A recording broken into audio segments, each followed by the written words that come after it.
Interessant. Sí, doncs primer moltes gràcies pel premi i el projecte va sorgir perquè som 3 socis que som enamorats del tennis i justament un dia que vam anar a buscar una peça per fer roba esportiva de tennis a una botiga vam veure que no hi havia res ni de materials reciclats ni de sostenibilitat i justament dins la mateixa botiga vam veure que el mateix home que ens va atendre estava començant a encordar una raqueta de tennis. Vam veure que hi havia un material que és un monofilament de polièster que simplement l'estaven llançant a les escombraries durant els últims 50 anys.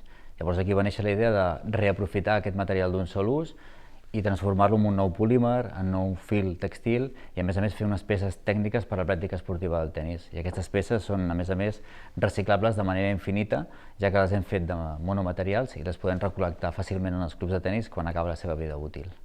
És un magnífic projecte. Molta sort i endavant. Moltes gràcies. Moltes gràcies.